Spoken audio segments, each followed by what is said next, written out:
దేశ ఆర్థిక రాజధాని ముంబైని కుండపోత వర్షాలు ముంచెత్తుతున్నాయి. గత కొన్ని రోజులుగా ఎడతెరిపి లేకుండా కురుస్తున్న భారీ వర్షాలకు మహారాష్ట్ర అతలాకుతలమవుతుంది. ముఖ్యంగా తూర్పు ముంబైలోని మర్తుత్ ప్రాంతంలో నిన్న ఒక భవనం కూలిపోయింది. ఈ దుర్ఘటనలో 5 చిన్నారులు, ఒక మహిళ సహా మొత్తం 6 ప్రాణాలు కోల్పోయారు.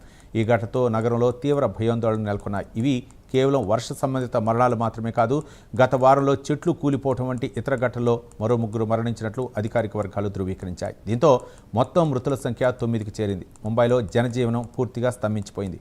నగరంలోని లోతట్టు ప్రాంతాలన్నీ జలమయమయ్యాయి. ఈ వర్షాల ప్రభావం రవాణా వ్యవస్థపై తీవ్రంగా పడింది.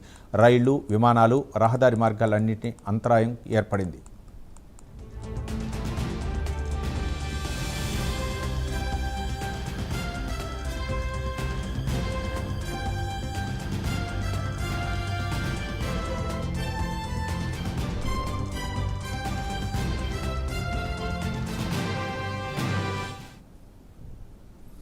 ఈ భారీ వర్షాల కారణంగా ముంబై పూణే ఎక్స్ప్రెస్పై కొండ చర్యలు విరిగిపడ్డాయి. ముఖ్యంగా ఖండాల నిష్క్రమణ మార్గం వద్ద మిస్సింగ్ లింక్ సొరంగం 2 సమీపంలో కొండ చర్యలు పడటంతో ఈ 2 నగరాల మధ్య రాకపోకలు పూర్తిగా నిలిచిపోయాయి. దీనికి అదనంగా పాత ముంబై పూణే హైవే కూడా మూసివేయబడింది.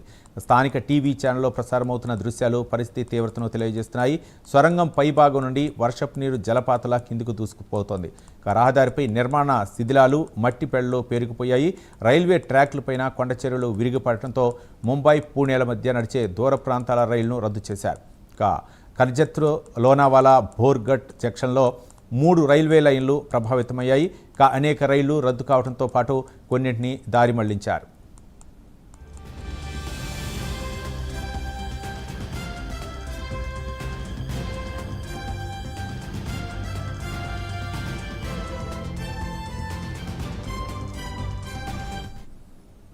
మహారాష్ట్ర ప్రస్తుత ముఖ్యమంత్రి దేవేంద్ర ఫడ్నవీస్ పరిస్థితిని నిరంతరం సమీక్షిస్తున్నారు. సహాయక చర్యలు వేగవంతం చేయాలని అధికారులను ఆదేశించారు. గతంలో ఏక్నాథ్ షిండే మాజీ ముఖ్యమంత్రిగా ఉన్న సమయంలో కూడా ఇలాంటి పరిస్థితులు తలెత్తాయి. ప్రస్తుతం మహాయుత కూటమి అధికారంలో ఉంది. ముంబై, పూణేతో పాటు థానే, రాయ్గఢ్ వంటి జిల్లాల్లో కూడా భారీ వర్షాలు బీభత్సం సృష్టిస్తున్నాయి. ఈ వర్షాల కారణంగా విద్యా సంస్థలకు సోమవారం సెలవు ప్రకటించారు. ప్రభుత్వ ఆదేశాలతో పాఠశాలలు, కళాశాలలు మూతపడ్డాయి.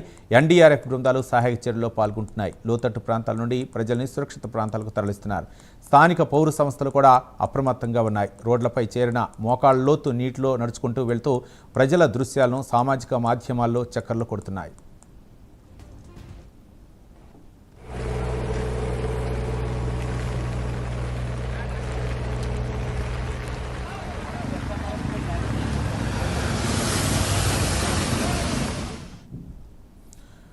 నగరంలో సగటు 100 మిల్లీమీటర్ల కంటే ఎక్కువ వర్షపాతం నమోదైంది. కొన్ని ప్రాంతాల్లో అయితే 161 మిల్లీమీటర్ల వరకు వర్షం కురిసినట్లు వాతావరణ శాఖ వెల్లడించింది. ఇంకా 2 రోజుల పాటు భారీ వర్షాలు కురిసే అవకాశం ఉందని భారత వాతావరణ శాఖ హెచ్చరించింది.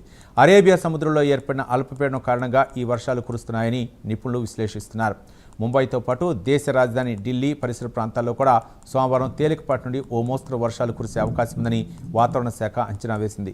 ప్రజలు అనవసరంగా బయటకు రావద్దని, అప్రమత్తంగా ఉండాలని అధికారులు సూచిస్తున్నారు. లోకల్ రైళ్ల రాకపోకలు కూడా నిలిచిపోవడంతో ఉద్యోగులు తీవ్ర ఇబ్బందులు పడుతున్నారు.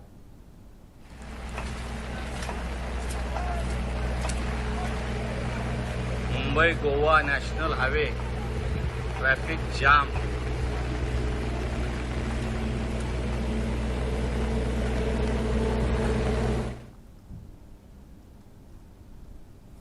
ఈ వర్షాల ప్రభావం ఆర్థిక కార్యకలాపాలపై కూడా పడుతుంది. ముంబై దేశానికి ఆర్థిక రాజధాని కావడంతో ఇక్కడ రవాణా వ్యవస్థకు అంతరాయం కలగటం వల్ల వాణిజ్య కార్యకలాపాలు నెమ్మదిస్తున్నాయి. పారిశ్రామిక ఉత్పత్తిపై కూడా ప్రభావం పడే అవకాశం ఉంది. ప్రభుత్వం పరిస్థితిని నిశ్చితంగా పరిశీలిస్తోంది. భవనాలు కూలిపోకుండా పాత భవనాలను గుర్తించి మరమ్మతులు చేయాలని, అవసరమైతే కూల్చివేయాలని నిపుణులు సూచిస్తున్నారు. ప్రతి సంవత్సరం వర్షాకాలంలో ముంబై ఇదే విధంగా అతలాకుతలం అవుతుంది. దీనికి శాశ్వత పరిష్కారం కనుగొనాల్సిన అవసరం ఉంది. మౌలిక సదుపాయాల లోపాలు, మురుగునీటి వ్యవస్థ సరిగా లేకపోవడం వంటి సమస్యలు ఈ పరిస్థితికి కారణమవుతున్నాయి. మొత్తంగా ముంబైలో భారీ వర్షాలు సృష్టిస్తున్న బీభత్సం ఆందోళన కలిగిస్తోంది. 6 అమాయక ప్రజలు ప్రాణాలను బలికొన్న భవనం కూలిన ఘటన, రవాణా వ్యవస్థ స్తంభన, జనజీవనం అస్తవ్యస్తం కావడం వంటి పరిస్థితి తీవ్రతను తెలియజేస్తున్నాయి. ప్రభుత్వం, అధికారులు ప్రజల రక్షణకు చర్యలు తీసుకుంటూనే దీర్ఘకాలిక పరిష్కారాలపై దృష్టి సారించాలని నిపుణులు సూచిస్తున్నారు. ప్రస్తుతానికి ప్రజలు సురక్షితంగా ఉండాలి, అధికారులు సూచనలు పాటించాలని తెలుపుతున్నారు.